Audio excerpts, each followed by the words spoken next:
Welcome to my channel. এবং আজকে আমরা যে চ্যাপ্টারটা তোমাদের বোঝাবো সেটা হচ্ছে গ্যাসের আচরণ। ঠিক আছে, তো গ্যাসের আচরণে আমাদের কি কি পড়তে হবে সেটা আগে প্রথমে জেনে নেওয়া যাক।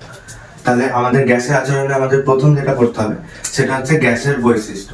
অবভিয়াসলি গ্যাসের যেহেতু চ্যাপ্টার হচ্ছে, তাহলে গ্যাসের যে সমস্ত বৈশিষ্ট্যগুলো আছে সেটা আমাদেরকে জানতে হবে। তাহলে আমরা যেটা প্রথমেই পড়বো সেটা হচ্ছে গ্যাসের বৈশিষ্ট্য। তারপরে যেটা আমরা পড়বো, বিজ্ঞানী বয়েল কি সূত্র দিয়েছে গ্যাস সংক্রান্ত, সেই সূত্রটা আমরা পড়বো। এবং সেই সূত্র সীমাবদ্ধতা মানে কোথায় কাজ করবে, কত মানে কোথায় কাজ করবে না কোথায় কাজ করবে, এইসব জায়গাগুলো আমরা দেখবো। ঠিক আছে, তারপরে যেটা দেখবো সেটা হচ্ছে চার্লসের সূত্র। বিজ্ঞানী চার্লস বলে একজন বিজ্ঞানী আছে, তিনিও গ্যাসের সংক্রান্ত একটা সূত্র দিয়েছেন, সেটাও আমরা দেখবো যে সূত্রটা কি, সেখানেও সীমাবদ্ধতা, ঠিক আছে, তার গাণিতিক রূপ কি ইত্যাদি, এবং তাদের লেখচিত্র ভেরি ভেরি ইম্পর্টেন্ট, সেগুলো সব দেখবো। তারপরে আমরা দেখবো পরম শূন্য উষ্ণতা। পরম শূন্য উষ্ণতা কি, কেন এটাকে পরম বলা হচ্ছে, এই সমস্ত আমরা এখানে দেখবো। তারপর হচ্ছে চার্লস এবং বয়েলের সমন্বিত রূপ, মানে বিজ্ঞানী চার্লস এবং বিজ্ঞানী বয়েল এই দুটোর বিজ্ঞানীর সম্মিলিত রূপ যেটা, সেটা হচ্ছে আমরা দেখবো। তারপরে যেটা দেখবো আদর্শ গ্যাস এবং বাস্তব গ্যাস।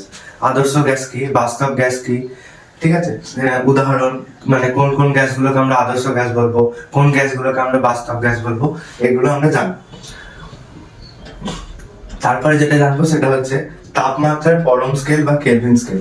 বিজ্ঞানী কেলভিন তাপমাত্রার একটা স্কেল বা একটা অন্য একটা স্কেল বার করেছিলেন, সেটাকে বলা হচ্ছে তাপমাত্রার পরম স্কেল। ঠিক আছে, সেই তাপমাত্রার পরম স্কেল কি বা এটা কি করে মাপতে হয় সব আমরা জানি। ঠিক আছে, সেলসিয়াস স্কেলের সঙ্গে সম্পর্ক কি, এই সব আমরা জানি। তারপর আমরা জানবো অ্যাভোগাড্রোর সূত্র কি। ঠিক আছে, অ্যাভোগাড্রোর সূত্র। তারপরে জানবো, আচ্ছা, অ্যাভোগাড্রো হচ্ছেন একজন বিজ্ঞানী, তোমরা হয়তো জানো। সেই বিজ্ঞানীটা গ্যাস সংক্রান্ত কি সূত্র দিয়েছে সেটা আমরা জানবো। আদর্শ গ্যাসের সমীকরণ, মানে আমরা যে আদর্শ গ্যাস পড়ছি, ঠিক আছে, পড়বো আদর্শ গ্যাসে পড়বো সেই গ্যাস মানে কি মেনে চলে কি মেনে চলে না, ঠিক আছে, সেইটা আমরা জানবো। সেটাই হচ্ছে আদর্শ গ্যাস সমীকরণ। তারপর হচ্ছে গ্যাসীয় গতির তত্ত্বের স্বীকার্য। আমাদের এই যে গ্যাস এক জায়গা থেকে অন্য জায়গায় চলাফেরা করে, ধরো কোনো একটা ঘরে তুমি একটা ধূপ জ্বালে একটা কোণে, তাহলে কি হবে, ওই ধূপের গন্ধটা ওই কোণায় শুধু থাকবে না, কি হবে, গোটা ঘরটাই ছড়িয়ে পড়বে। তাহলে এ থেকে বোঝা যায় যে যে কোনো গ্যাসেরই গতি আছে। তাহলে সেই গতি তত্ত্বের স্বীকার্যগুলো আমাদেরকে পড়তে হবে। তারপর আমরা পড়বো গ্যাসের ব্যাপন। এই যে ছড়িয়ে যায় গ্যাসের, এই যে গ্যাসটা যে ঘরের এক কোণ থেকে আরেক কোণে ছড়িয়ে যায়, এই ঘটনাটাকেই বলা হচ্ছে গ্যাসের ব্যাপন। ঠিক আছে, এই টোটাল আমরা এই 11টা জিনিস এই চ্যাপ্টারের মধ্যে পড়বো। ঠিক আছে, আচ্ছা, এবার আমরা দেখবো গ্যাসের বৈশিষ্ট্য। এটা আমি প্রথমে বলেছিলাম। তাহলে গ্যাসের বৈশিষ্ট্যতে আমরা জানবো যে গ্যাসের প্রসারণশীলতা কি, গ্যাসের সংকোচনশীলতা কি, গ্যাসের চাপ কি, গ্যাসের অণুগুলোর গতিশীলতা বলতে আমরা কি বুঝি, গ্যাসের ব্যাপন ধর্ম এবং গ্যাসের আয়তন। ঠিক আছে, এই কটা বিষয় আমরা জানবো। তাহলে প্রথমে আসা যাক গ্যাসের প্রসারণশীলতা কি। গ্যাসের প্রসারণশীলতা মানে হচ্ছে কোনো গ্যাসকে, ধরো তুমি একটা, এই যেমন ধরো ধূপেরটাই বললাম, তাহলে কোনো একটা গ্যাসকে যদি তুমি একটা পাত্রে আবদ্ধ করে রাখো, সেই পাত্রটাকে যদি আবার ধরো ছোট পাত্রে কোনো একটা আবদ্ধ করেছো, সেই পাত্রটাকে খুলে দিয়ে আবার একটা বড় পাত্রে আবদ্ধ করেছো, কিন্তু গ্যাসটা ওই একই পরিমাণ আছে, তাহলে কি হবে, ওই গ্যাসটা ওই বড় পাত্রটাতে যতটা জায়গা আছে সেই ততটা জায়গাতে কি হবে না ছড়িয়ে ছিটিয়ে থাকবে। তার মানে অ্যাকচুয়ালি কি হচ্ছে, গ্যাসটা প্রসারিত হয়ে যাচ্ছে। এই যে এই ঘটনাটাকে বলা হচ্ছে গ্যাসের প্রসারণশীলতা। ঠিক আছে, আচ্ছা, সংকোচনশীলতা কি। সংকোচনশীলতা মানে হচ্ছে ধরো কোনো একটা বেলুনে হাওয়া আছে, ঠিক আছে, এবারে বেলুনটাকে এমন ভাবে চাপ দেওয়া হলো যাতে বেলুনটা না ফাটে, তাহলে কি হবে, বেলুনটাকে চাপ দিলে বেলুনটার আকার ছোট হয়ে যাবে। এর থেকে বোঝা যাচ্ছে যে ভেতরে কিন্তু যে গ্যাসটা ছিল সেটা তো একই পরিমাণ ছিল, কিন্তু চাপ দেওয়ার ফলে কি হলো না, গ্যাসটা সংকোচন হয়ে গেল। তাহলে আমরা এ থেকে বুঝতে পারছি যে গ্যাসের সংকোচনশীলতাও বলে একটা ধর্ম আছে। আচ্ছা, এবার আসছি গ্যাসের চাপ। আচ্ছা, গ্যাসের চাপটা জানার আগে আমাদের জানতে হবে গ্যাসের আয়তন কি। যে কোনো গ্যাস একটা পরিমাণ জায়গা দখল করে থাকে, ঠিক আছে, যেমন ধরো এই ঘরটায় যদি বলি, তাহলে এই ঘরটার মধ্যেও গ্যাস আছে, তাহলে এই গ্যাসটা, এই ঘরের মধ্যে যে গ্যাসটা, সেটাও একটা জায়গা দখল করে আছে। তাহলে ওই যে জায়গাটা দখল করে আছে সেটাই হচ্ছে আমাদের গ্যাসের আয়তন। ঠিক আছে, তারপর আসছি গ্যাসের চাপ। গ্যাসের চাপ কি, গ্যাসের চাপ তো এমনিতে বোঝা যায় না, কিন্তু যদি একটা বদ্ধ পাত্রে গ্যাসটাকে রাখা হয়, ঠিক আছে, একটা বদ্ধ পাত্রে যদি একটা গ্যাসটাকে রাখা হয়, ধরো এই একটা পাত্র আছে, ঠিক আছে, বদ্ধ একটা বক্স আছে, কি হচ্ছে এখানে গ্যাসের অণুগুলো আছে। এই অণুগুলো কি করবে না বাইরের দিকে যাওয়ার জন্য এই যে এই দেয়ালটার উপর বা যে পাত্রটা বা যে জায়গাটায় রেখেছিলে সেই জায়গাটার উপর দেয়ালগুলোর উপর লম্বভাবে চাপ দেয়, লম্বভাবে একটা বল প্রয়োগ করে, সেই বলটাকেই বলা হচ্ছে গ্যাসের চাপ। কি বললাম, কোন একটা বদ্ধ পাত্র বা বদ্ধ জায়গায় যদি গ্যাস সেই চারদিকে লম্বভাবে যে বলটা প্রযুক্ত হয় সেটাকেই বলা হচ্ছে গ্যাসের চাপ, ওই গ্যাসটার চাপ। ঠিক আছে, আচ্ছা, তারপর হচ্ছে গ্যাসের অণুর গতিশীলতা। গতিশীলতা মানে এই বলেছে যে গ্যাসের অণুগুলো এক জায়গা থেকে অন্য জায়গায় চলাফেরা করতে হয়, ওটাই হচ্ছে গ্যাসের গতিশীলতা। তারপর হচ্ছে গ্যাসের ব্যাপন ধর্ম। এই যে চলাফেরাটা করে মানে কি হচ্ছে একদিকের গ্যাস অন্যদিকে যাচ্ছে আবার অন্যদিকের গ্যাস আরেকদিকে আসছে, তাহলে এইভাবে কি হচ্ছে সমস্ত গ্যাসটা সব জায়গায় ছড়িয়ে ছিটিয়ে আছে। এই যে ছড়িয়ে ছিটিয়ে যে ঘটনাটা ঘটছে গ্যাসের, সেটাই হচ্ছে গ্যাসের ব্যাপন ধর্ম। ঠিক আছে, আচ্ছা, তাহলে এই হলো আমাদের গ্যাসের বৈশিষ্ট্য, বুঝা গেছে? আচ্ছা, এবার আমরা কি জানবো? এবার আমরা জানবো যে বয়েলের সূত্র এবং তার সীমাবদ্ধতা। বিজ্ঞানী বয়েল কি সূত্র দিয়েছে? আচ্ছা, এই সূত্রটা জানার আগে একটা কনসেপ্ট বুঝে নেওয়া যাক। আচ্ছা, ধরো কোন একটা বেলুনের ভেতরে গ্যাস আছে, ঠিক আছে, সেটা আমরা হাত দিয়ে কি করছি, চাপ দিচ্ছি, তাহলে কি হবে, বেলুনটা আস্তে আস্তে চেপে যাবে আর ভেতরের গ্যাসটা কি হবে, সংকুচিত হয়ে যাবে। ঠিক আছে, এটাই আমরা জানলাম। তাহলে বিজ্ঞানী বয়েল এই ঘটনাটা লক্ষ্য করে একটা সূত্র দিয়েছে।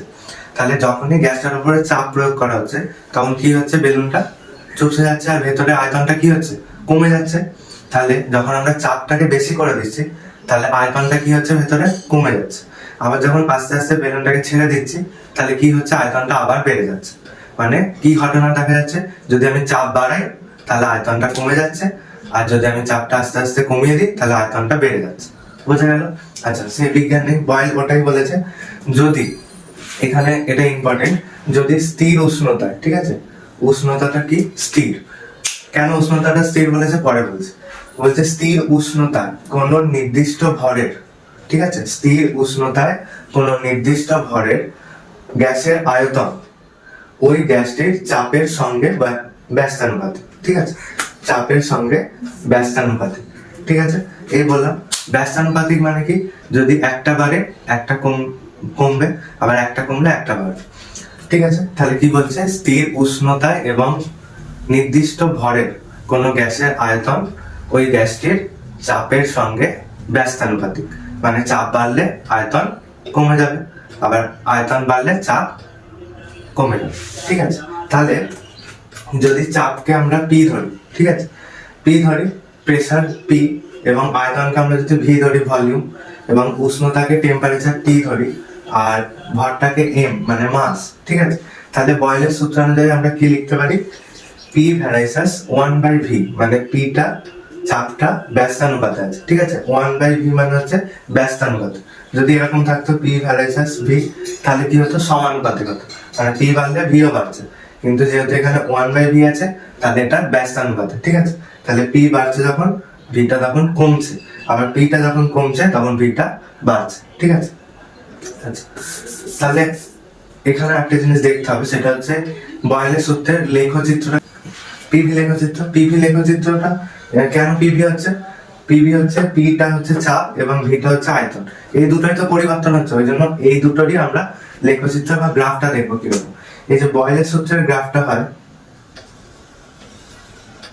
এরকম, মানে ধরা যাক এই বিন্দুটা, ঠিক আছে, এই বিন্দুটা মানে কি, পিটা এখন কোথায়, অনেকটা বড়, আর ভিটা এখন কোথায়, অনেকটা ছোট। ঠিক আছে, তাহলে ভিটা যখন কম তখন পিটা অনেক বড়। ঠিক আছে, আবার পিটা যখন একটু কমলো ভিটা তখন আস্তে আস্তে একটুখানি বেড়ে গেল। ঠিক আছে, এরকম ভাবে যখন এখানে এলো তখন পিটা, ঠিক আছে, পিটা কমে গেল ভিটা বেড়ে গেল, আবার এখানে পিটা এতটা কমে গেছে আবার ভিটা এতটা বেড়ে গেছে। ঠিক আছে, তাহলে পিভি লেখচিত্রটা হবে এরকম, এইরকম। ঠিক আছে, তাহলে পিটা যখন বাড়ছে তখন ভিটা কমছে, আবার ভিটা যখন বাড়ছে পিটা কমে যাচ্ছে। ঠিক আছে, এই লেখচিত্রের একটা নাম আছে, সেটা হচ্ছে সমপরাবৃত্ত।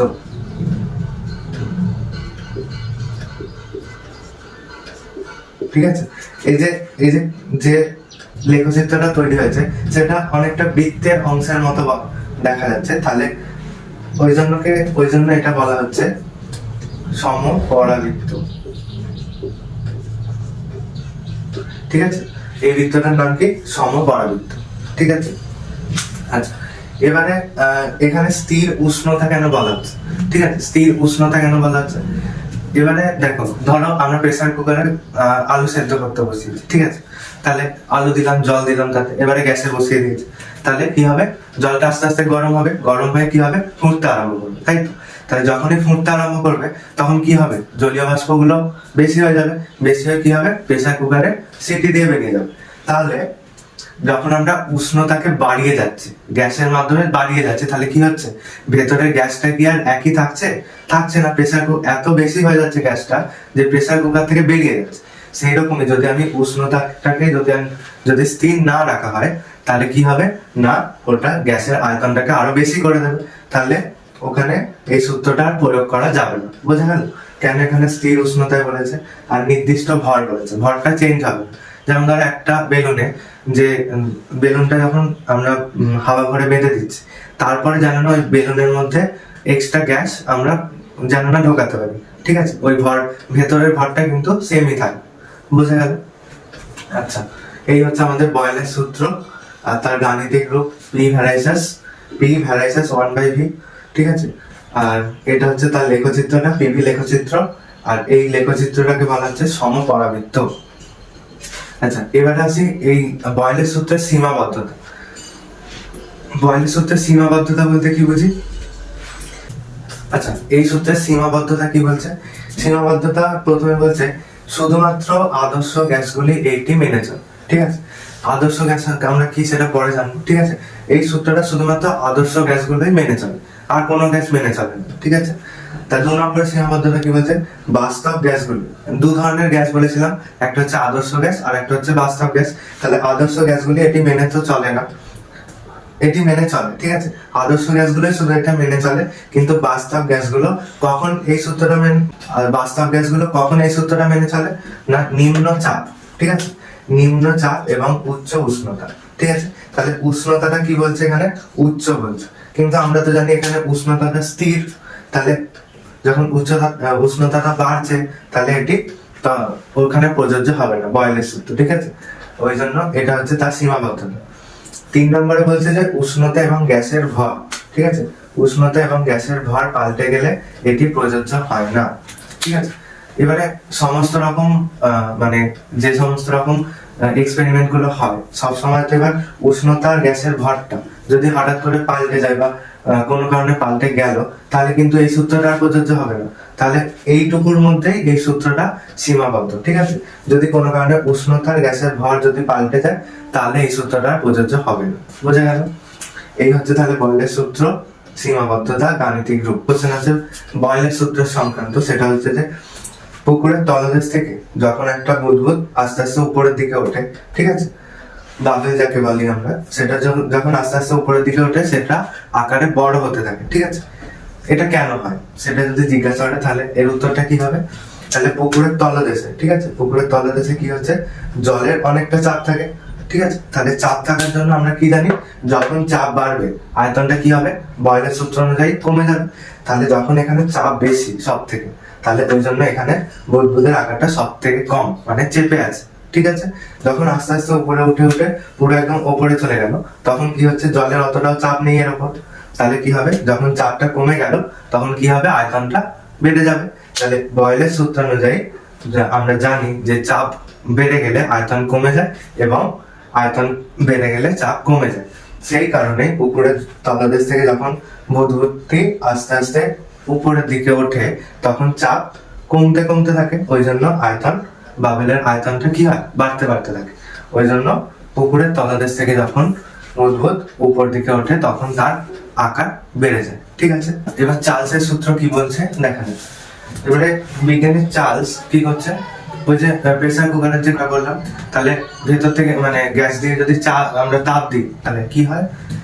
যখন আমরা তাপ দিচ্ছি, গ্যাসের আয়তনটা কি হচ্ছে? ভেতরে বেড়ে যাচ্ছে। তার ফলে তো ওই গ্যাসটা বাইরে বেরোতে বাধ্য হচ্ছে। ঠিক আছে, অন্তত গ্যাস ওইটুকু প্রেসার কুকারের মধ্যে ধরবে না, ওই জন্য বেরিয়ে পড়ছে। ঠিক আছে, আবার যখন গরম হচ্ছে আবার একই ঘটনা ঘটছে। তাহলে বিজ্ঞানী চার্লস এই ঘটনাটা লক্ষ্য করেছিল।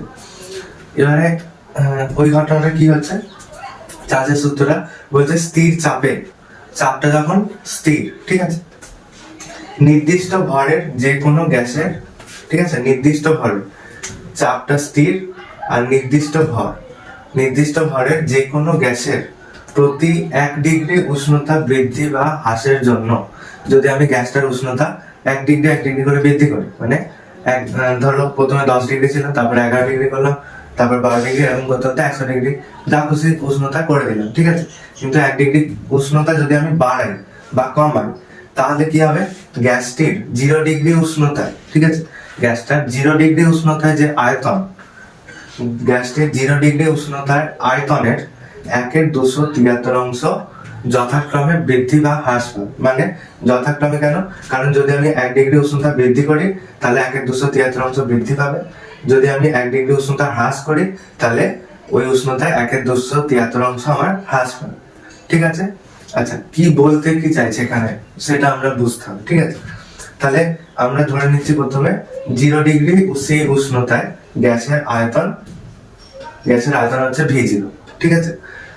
তাহলে এবার যদি আমি 0 ডিগ্রি থেকে 1 ডিগ্রি সি বৃদ্ধি করি,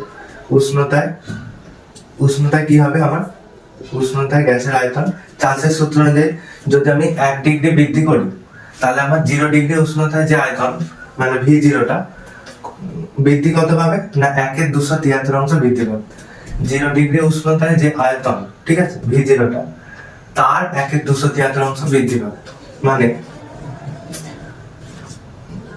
V0 ইন্টু 1/273, ঠিক আছে। তাহলে কত হলো, V0/273, এটা বৃদ্ধি পাবে। তাহলে আগে কত ছিল, আগে ছিল V0, এখন কত হয়ে গেল, V0/273 বৃদ্ধি পেয়ে গেল।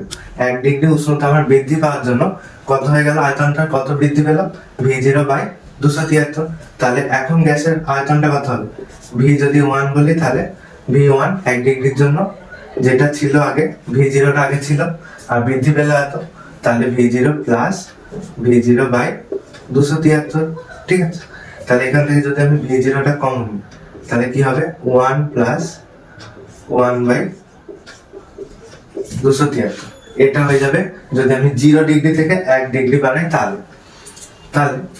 বোঝা গেল। তাহলে যখন আমি 1 ডিগ্রি থেকে 2 ডিগ্রি করে দিচ্ছি তাহলে কি হবে, ওই উষ্ণতায় গ্যাসের আয়তন তাহলে V0 ছিল, ঠিক আছে, তাহলে V0 ইন্টু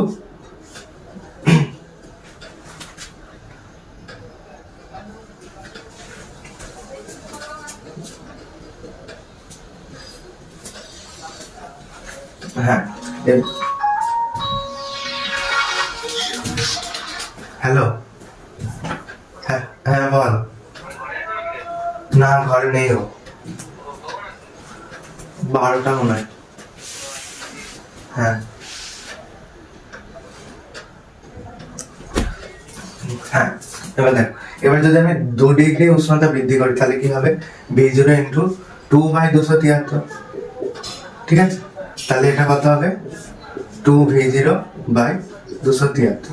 এবারে যদি আমি 0 ডিগ্রি থেকে তো বাড়াচ্ছি তাহলে কি বলেছে, এইটা প্লাস এটা আগেরটার মতন, তাহলে আয়তন কত হবে, V0 প্লাস 2/2V0/273, ঠিক আছে।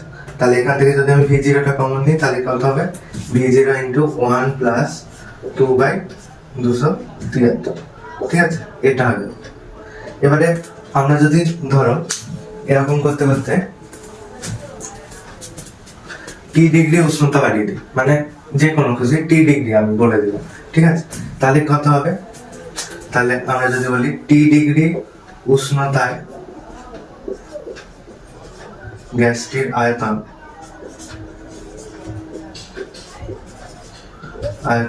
তাহলে VT কত হবে, যেহেতু T ডিগ্রি বলেছে তাহলে VT, আর এটা V2, তাহলে T ডিগ্রিতে কত হবে, V0 ইন্টু 1 প্লাস T/273, ঠিক আছে। এটা হবে VT তে যদি আমি 0 ডিগ্রি থেকে T ডিগ্রি উষ্ণতা বাড়িয়ে দিই, ঠিক আছে। তাহলে এবার এখানে তো বৃদ্ধি আর হ্রাস দুটাই বলেছে, তাহলে একইভাবে যদি আমি টি ডিগ্রি উষ্ণতা কমাই তাহলে মাইনাস টি এর জন্য হবে এখানে একটা মাইনাস চলে আসবে, তাহলে V of minus T, V of minus T মানে হচ্ছে V zero into one minus T by 273। ঠিক আছে, ভি টি মানে কত, যদি আমি 1 ডিগ্রি উষ্ণতা হ্রাস করি তাহলে কি বলেছে 1/273 অংশ হ্রাস পেয়ে যাবে, তাহলে এখানে ওই জন্য কমে যাবে। ঠিক আছে, তাহলে যদি আমি এমনি সাধারণ ফর্মে লিখি তাহলে আমি কি লিখতে পারবো ভি। আচ্ছা, এবার যদি আমি সাধারণ ফর্মুলাটা লিখি তাহলে V T plus minus T মানে যদি বৃদ্ধি করতে পারলে তাহলে বৃদ্ধি শুধু প্লাস লিখবো, যদি মাইনাস মানে হ্রাস করতে পারলে তাহলে হ্রাস করবো। তাহলে এর ফর্মুলাটা হবে V zero into one plus minus 1/273। ঠিক আছে, এই হয়ে যাবে আমাদের ফর্মুলা। ঠিক আছে, এটা হচ্ছে আমাদের ফর্মুলা। ঠিক আছে,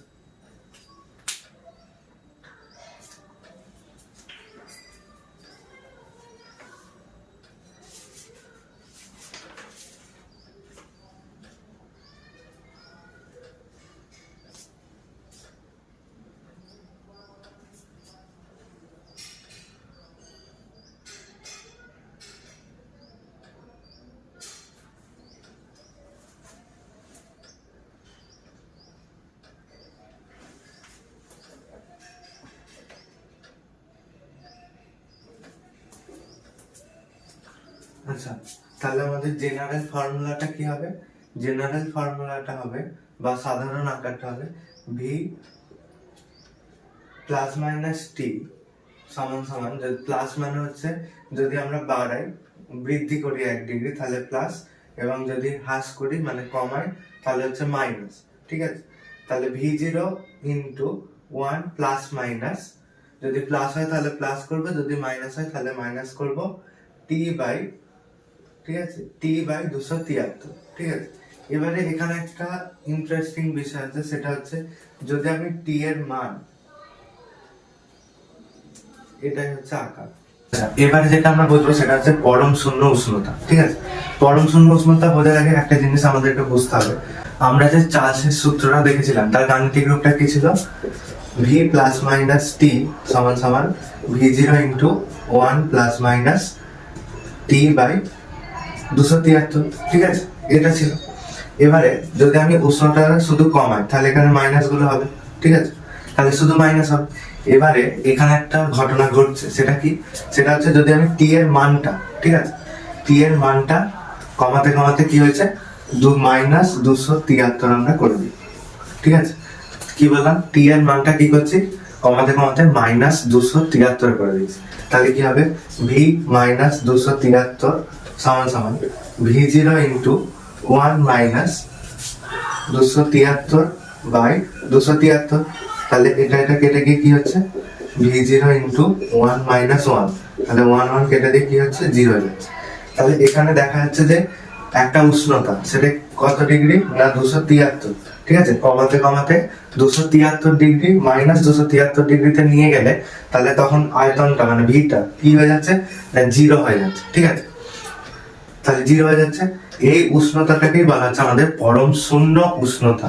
তাহলে পরম শূন্য উষ্ণতা কাকে বলে, যে উষ্ণতায়, ঠিক আছে, যে উষ্ণতায় কোনো গ্যাসের আয়তন, যে উষ্ণতায় কোনো গ্যাসের আয়তন গণনা অনুসারে শূন্য হয়ে যায়, সেই উষ্ণতাটাকে বলা হচ্ছে পরম শূন্য উষ্ণতা। বোঝা গেল? তাহলে আমরা কি দেখলাম, এখানে একটা নির্দিষ্ট উষ্ণতা সেটা হচ্ছে মাইনাস 273 ডিগ্রি, সেটা যদি আমরা নিয়ে যাই কোনো গ্যাসকে তাহলে কি হচ্ছে গ্যাসের আয়তনটা শূন্য হয়ে যাচ্ছে। তাহলে যে উষ্ণতায় আমাদের কোনো গ্যাসের আয়তন, ঠিক আছে, কোনো গ্যাসের আয়তন গণনা অনুসারে শূন্য হয়ে যায়, সেই উষ্ণতাকে বলা হচ্ছে পরম শূন্য উষ্ণতা। ঠিক আছে, এবার হচ্ছে যেটা এবার হবে সেটা হচ্ছে চার্লস এবং বয়েলের সমন্বিত রূপ, মানে চার্লসের সূত্র আর বয়েলের সূত্র, এই দুটো সূত্রকে মিশিয়ে আমরা একটা সূত্র প্রতিষ্ঠা করব। ঠিক আছে, তো আমাদের পরীক্ষায় কোশ্চেন আসতে পারে যে চার্লস ও বয়েলের সমন্বিত রূপটি প্রতিষ্ঠা করো। ঠিক আছে, তাহলে কিভাবে করতে হবে সেটা দেখো। আচ্ছা, এবার আমরা যেটা জানবো সেটা হচ্ছে চার্লস এবং বয়েলের সূত্রের সমন্বিত রূপ। ঠিক আছে, সমন্বিত রূপটা কি সেটা আমরা জানবো। তার আগে আমাদেরকে কিছু জানতে হবে, সেটা হচ্ছে যে চার্লসের সূত্র অনুযায়ী আমরা কি জানতাম, চার্লসের সূত্রটা কি, যখন উষ্ণতাটা বাড়াচ্ছি তখন কি হচ্ছে, গ্যাসের আয়তনটা কি হচ্ছে, উষ্ণতাটা বাড়লে গ্যাসের আয়তনটা বৃদ্ধি পাচ্ছে। তাহলে ওই জন্য আমি লিখেছি ভি ভ্যারাইসাস টি, মানে যখন টিটা বেড়ে যাচ্ছে তখন ভিটাও কি হচ্ছে, বেড়ে যাচ্ছে, ওই জন্য এটা সমানুপাতিক। কখন এই ঘটনাটা কখন ঘটবে না, যখন গ্যাসের চাপ অর্থাৎ পিটা এবং গ্যাসের ভরটা স্থির থাকবে। ঠিক আছে, এই দুটো হলো, এই যে গ্যাসের চাপ এবং গ্যাসের ভর, এই দুটো হলো ধ্রুবক রাশি চার্লসের সূত্রে। তোমাদেরকে যদি জিজ্ঞাসা করে যে চার্লসের সূত্রের ধ্রুবক রাশিগুলি কোনগুলি, সেটি হচ্ছে তোমরা তখন লিখবে গ্যাসের চাপ এবং গ্যাসের ভর। ঠিক আছে, সেই একইভাবে বয়েলের সূত্র অনুযায়ী, বয়েলের সূত্রটা আমরা কি করলাম, যে যখন ভিটা অর্থাৎ যখন আমি গ্যাসকে চাপ দিচ্ছি তখন কি হচ্ছে, আয়তনটা কমে যাচ্ছে, আবার যখন আমি চাপটা সরিয়ে নিচ্ছি তখন আয়তনটা বেড়ে যাচ্ছে। তাহলে কি ছিল বয়েলের সূত্রটা, পি ভ্যারাইসাস 1/v। তাহলে এটাকে আমি উল্টে লিখেছি ভি ভ্যারাইসাস 1/p। ঠিক আছে, বোঝা গেল? এটা কখন ঘটছে না, যখন আমাদের উষ্ণতা এবং ভরটা স্থির থাকছে। বোঝা গেল? যখন উষ্ণতা এবং ভরটা আমাদের স্থির থাকছে। আচ্ছা, এবারে বোঝা গেল এই দুটো। তাহলে বলতো বয়েলের সূত্রের ধ্রুবক রাশিগুলো কোনগুলো? বয়েলের সূত্রের ধ্রুবক রাশিগুলো হচ্ছে একটা উষ্ণতা এবং একটা ভর। আচ্ছা, এবারে সমানুপাতিক তোমরা অঙ্কেতে শিখবে, তাও আমি একটু না শিখলে বলে রাখি। যদি ভি, আচ্ছা এখানে দুটোই ভি আছে, ঠিক আছে, দুটো ভি এর মধ্যে একটা ভি হবে ভ্যারাইসাস, এই চিহ্নটাকে বলা হচ্ছে ভ্যারাইসাস বা সমানুপাতিক চিহ্ন। ঠিক আছে, এখানে হবে টি ইন্টু 1/p। ঠিক আছে, এই দুটো ঘটনা কখন একসাথে ঘটবে না, যখন ভরটা স্থির। ঠিক আছে, যখন শুধু ভরটা স্থির। তাহলে এখানে লিখবে চার্লস এবং বয়েলের সূত্রের সমন্বিত রূপ বলে একটা কমা, অতএব এটা লিখবে, তার পাশে লিখবে যখন ভর স্থির। বুঝা গেল? এই দুটোই তো কমন। এখানে চাপটাও দেখো এখানে আছে, টিটাও এখানে চলে এসেছে, তাহলে শুধুমাত্র ভরটা নেই, ওই জন্য ভরটাই হচ্ছে এখানে ধ্রুবক রাশি। তাহলে চার্লস এবং বয়েলের সূত্রের ধ্রুবক রাশি কোনটা? শুধু একটাই ধ্রুবক রাশি, সেটা হচ্ছে গ্যাসের ভর।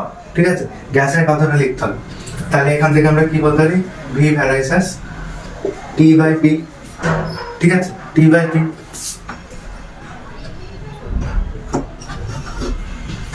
ভি ভ্যারাইসাস টি/পি।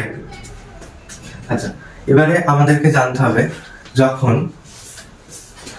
আমরা সমানুপাতিক চিহ্নটাকে তুলবো, মানে এই যে এই চিহ্নটাকে যখন তুলে যখন একটা সমান চিহ্ন আনবো, ঠিক আছে, তখন একটা সমানুপাতিক ধ্রুবক আমাদের আনতে হয়।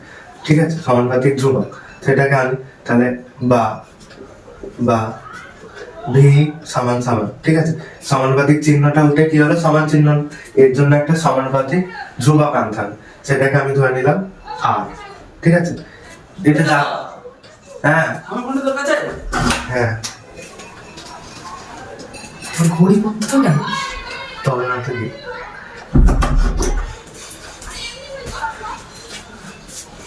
আচ্ছা, তাহলে আমি কি বললাম, যখন সমানুপাতিক চিহ্ন থেকে যখন সমান চিহ্নে আসবো, তখন একটা সমানুপাতিক ধ্রুবক আমাদেরকে আনতে হবে, সেটা আমরা ধরে নিলাম আর। ঠিক আছে, আর এর জায়গায় তোমরা যা খুশি তাই ধরতে পারো, কে ধরতে পারো, পি ধরতে পারো, পি ধরা যাবে না, পি এখানে আছে, অর্থাৎ যেগুলো এখানের মধ্যে আছে যেমন ভি, টি আর পি, এই তিনটাকে বাদ দিয়ে তোমরা যা খুশি তাই ধরতে পারো।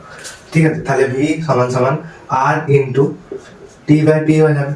ঠিক আছে, তাহলে পিটাকে যদি আমি এখানে গুণ করে দিই, তাহলে কি হবে, বা পিটা এদিকে গুণ হচ্ছে, তাহলে পিভি সমান সমান আর টি। ঠিক আছে, এই যে পিভি সমান সমান আর টি, এটাই হচ্ছে আমাদের চার্লস এবং বয়েলের সমন্বিত রূপ। বোঝা গেল? পিভি হচ্ছে আমাদের পিভি ইকুয়াল টু আর টি, যখন গ্যাসের ভর স্থির। এই কথাটা লিখতে হবে বলে প্রমাণিত। ঠিক আছে, তাহলে এরকম ভাবে তোমাদের যদি বলে চার্লস এবং বয়েলের সূত্রে সমন্বিত রূপটি প্রতিষ্ঠা করো, ঠিক আছে, তাহলে তোমাদের এইভাবে লিখতে হবে, লিখে পিভি ইকুয়াল টু আর টি, এই সমস্ত বলতে হবে। ঠিক আছে, বলে প্রমাণিতটা লিখতে হবে, তবে তোমরা নাম্বার পাবে।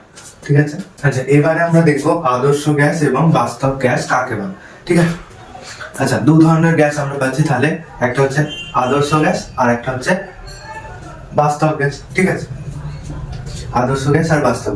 এবারে আদর্শ গ্যাস কাকে বলছে না, যে সমস্ত গ্যাসগুলো, ঠিক আছে, যে সমস্ত গ্যাসগুলো এই যে বয়েল এবং চার্লসের সূত্রটা মেনে চলে, ঠিক আছে, বয়েল এবং চার্লসের সূত্রের সমন্বিত সমীকরণটা মেনে চলে, ঠিক আছে, সেটাকে বলা হচ্ছে আদর্শ গ্যাস। ঠিক আছে, যে সমস্ত গ্যাস চার্লস এবং বয়েলের সূত্র মেনে চলে সেই সমস্ত গ্যাসকে বলা হচ্ছে আদর্শ গ্যাস, এবং যে সমস্ত গ্যাস চার্লস এবং বয়েলের সূত্রকে মেনে চলে না সেই সমস্ত গ্যাসগুলোকে বলা হচ্ছে বাস্তব গ্যাস। কিন্তু বাস্তবে দেখা যায় যে এইরকম কোনো গ্যাসই পাওয়া যায় না যে চার্লসের সূত্র এবং বয়েলের সূত্র পুরোপুরি ভাবে মেনে চলছে, তাই জন্য আদর্শ গ্যাস আমরা পৃথিবীতে পাই না। ঠিক আছে, আদর্শ গ্যাসের কোনো বাস্তব অস্তিত্বই নেই। ঠিক আছে, কিন্তু আমাদের যে সমস্ত গ্যাসগুলো সেগুলো সব হচ্ছে বাস্তব গ্যাস। বোঝা গেল? তাহলে আদর্শ গ্যাস কাকে বলে? যে সমস্ত গ্যাস চার্লস এবং বয়েলের সূত্র মেনে চলে সেগুলো হচ্ছে আদর্শ গ্যাস, এবং যে সমস্ত গ্যাস চার্লস এবং বয়েলের সূত্রকে মেনে চলে না সেগুলো হচ্ছে বাস্তব গ্যাস। ঠিক আছে, এই গ্যাসটার মানে আদর্শ গ্যাসের কোনো উদাহরণ নেই, অর্থাৎ কোনো অস্তিত্বই নেই। আর বাস্তব গ্যাস হলে বাকি সবগুলো গ্যাস। ঠিক আছে, আমরা যেগুলো জানি সেই সবগুলোই হচ্ছে বাস্তব গ্যাস। ঠিক আছে, এবারে আমরা দেখবো যে তাপমাত্রার পরম স্কেল বা তাপমাত্রার কেলভিন স্কেল কাকে বলছে। ঠিক আছে, বিজ্ঞানী কেলভিন এই স্কেলটা আবিষ্কার করেছে। ঠিক আছে, ওই জন্য কেলভিন স্কেল নামকরণ করা হয়েছে। এবার কেলভিন স্কেলটা কি বলছে? সেলসিয়াস স্কেলের, ঠিক আছে, সেলসিয়াস, আচ্ছা কি বলছে স্কেলটা? বলছে যে যদি আমি 273 ডিগ্রি সিটা, এটা হচ্ছে কেলভিন স্কেল আর এটা হচ্ছে সেলসিয়াস স্কেল।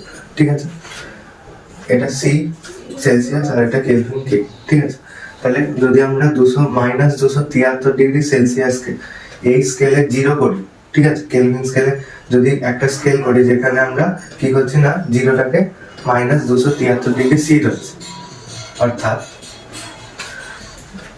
-273 ডিগ্রি সি উষ্ণতাকে যদি আমরা 0 ধরি এবং সেলসিয়াস স্কেলে 1 ডিগ্রি ব্যবধান যতটা করি ততটা করে যদি আমি 1 ডিগ্রির ব্যবধান করি স্কেলটাতে, ঠিক আছে, তাহলে আমরা যে স্কেল পাই সেটাকেই বলা হচ্ছে কেলভিন স্কেল। ঠিক আছে, কি বললাম যে -273 ডিগ্রি সেলসিয়াস উষ্ণতাকে 0 ধরে এবং প্রতি 1 ডিগ্রি ব্যবধান যদি আমরা সেলসিয়াস স্কেলের মতো করে নিয়ে যে স্কেলটা আমাদের পাওয়া যাচ্ছে সেই স্কেলটাকে আমরা বলছি কেলভিন স্কেল বা তাপমাত্রার পরম স্কেল।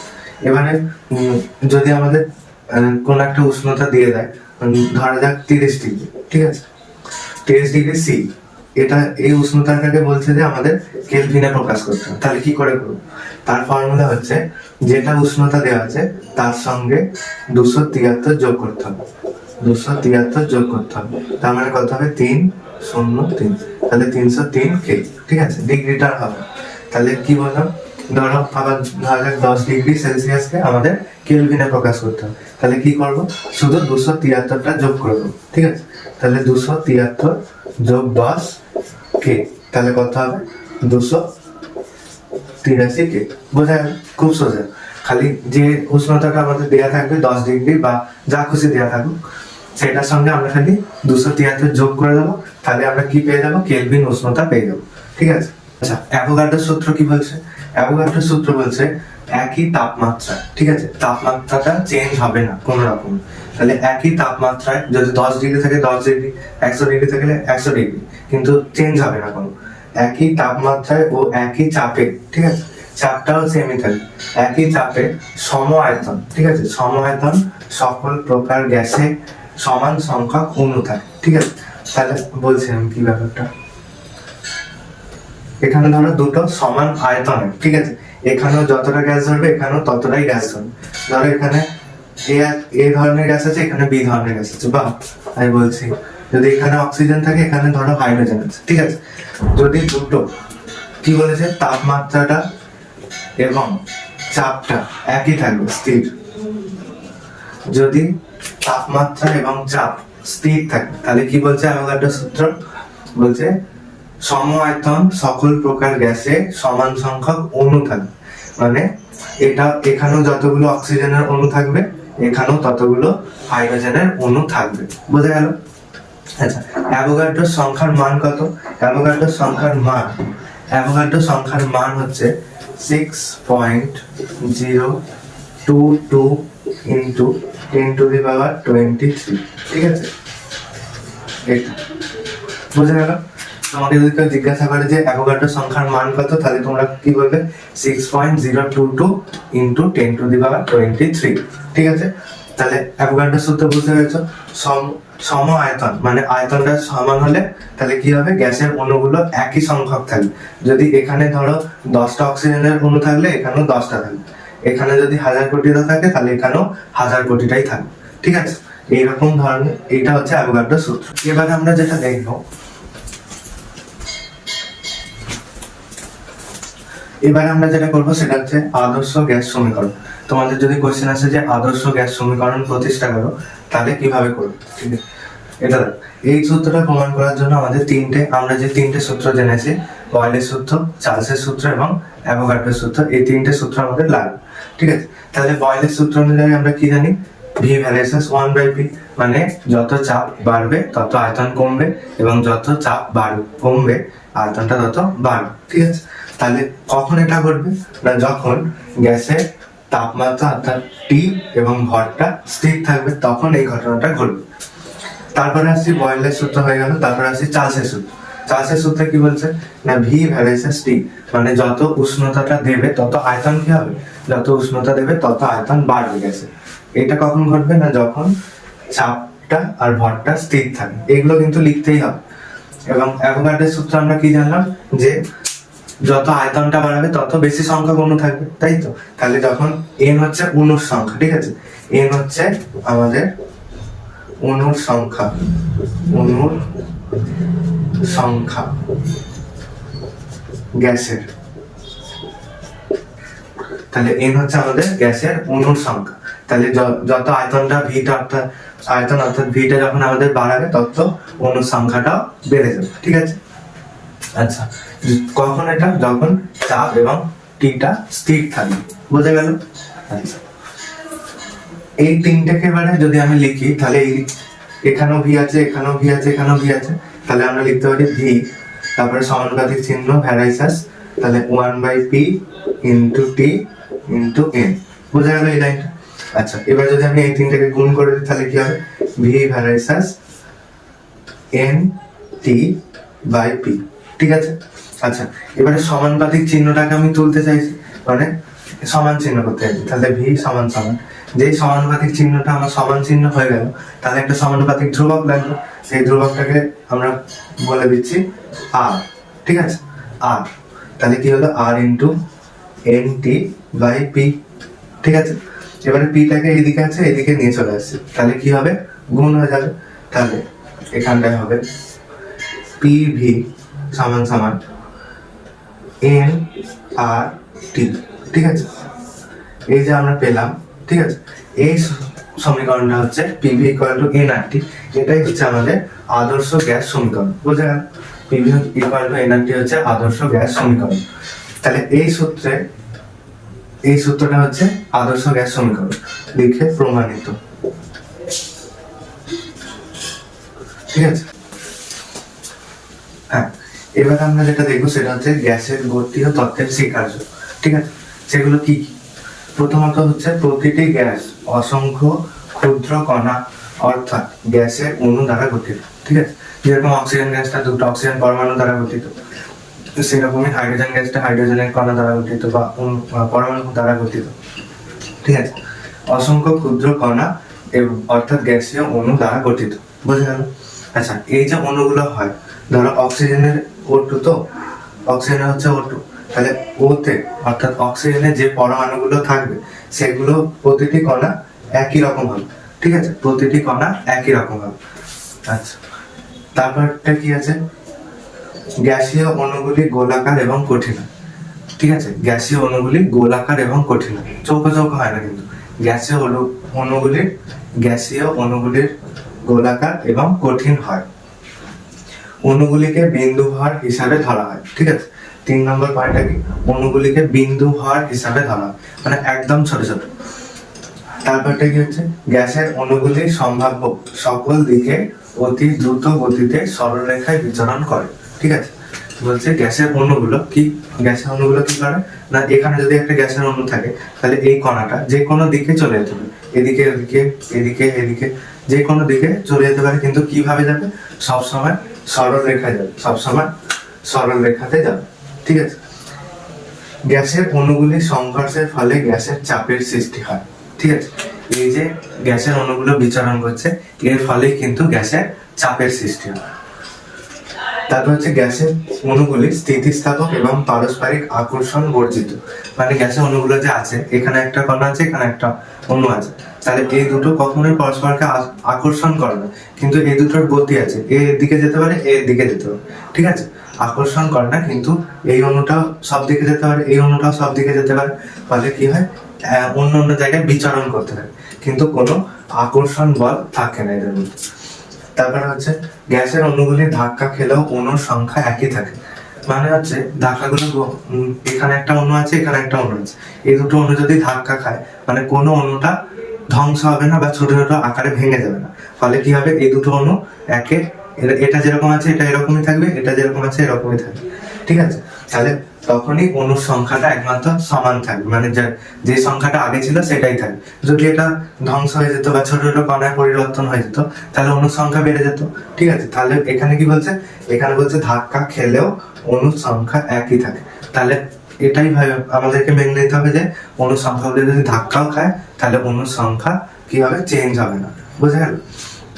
8 নম্বর পয়েন্টটা বলছে গ্যাসের অণুগুলির গতিশক্তি তার পরম উষ্ণতার সমানুপাতিক। ঠিক আছে, গ্যাসের অণুগুলোর গতিশক্তি তার পরম উষ্ণতার সমানুপাতিক। যদি পরম উষ্ণতা বাড়ে, গ্যাসের অণুগুলো গতিশীল বেশি হবে, যদি উষ্ণতা কম হয় তাহলে গ্যাসের অণুগুলোর গতিশক্তি কম হবে, গতিশীল। ঠিক আছে, তাহলে উষ্ণতা যখন বাড়াবো গতিশীল বেশি হবে, যখন উষ্ণতা কমাবো তখন গতিশীল কম হবে। বোঝা গেল? আচ্ছা, আর হ্যাঁ, এবার হচ্ছে গ্যাসের ব্যাপন। গ্যাসের ব্যাপনটা কি না, এই যে বলেছিলাম না আগে যে ধরো তুমি একটা ঘরের মধ্যে একটা কোণে একটা ধূপ জ্বেলেছো, তাহলে ওই ধূপের গন্ধটা কি হয়, কিছুক্ষণ পরে অন্য একটা যদি ওই ঘরেরই অন্য কোণে যাও তাহলে ওই ঘরের ওই কোণেতেও কি হবে, ওই ধূপের গন্ধটা তুমি পাবে। তাহলে এই যে গ্যাস এক জায়গা থেকে অন্য জায়গায় চলে যাচ্ছে, ঠিক আছে, এই যে গ্যাসের ওই ধর্মটাকে বলা হচ্ছে গ্যাসের ব্যাপন। ঠিক আছে, গ্যাসের ব্যাপন। এবারে এটাকে যদি কথায় বলতে হয়, কি বলতে হয়, বিক্রিয়া করে না। ঠিক আছে, বিক্রিয়া করে না এমন 2 বা 2 এর বেশি গ্যাস, ঠিক আছে, বিক্রিয়া করে না এরকম 2 বা 2 এর বেশি গ্যাস যদি একটা পাত্রে, ঠিক আছে, রাখা হয় তাহলে কি হবে, গ্যাসের অণুগুলি এক জায়গা থেকে অন্য জায়গায় বিচরণ করে। ঠিক আছে, এই ঘটনাটাকেই বলা হচ্ছে বা গ্যাসের এই ধর্মটাকেই বলা হচ্ছে গ্যাসের ব্যাপন।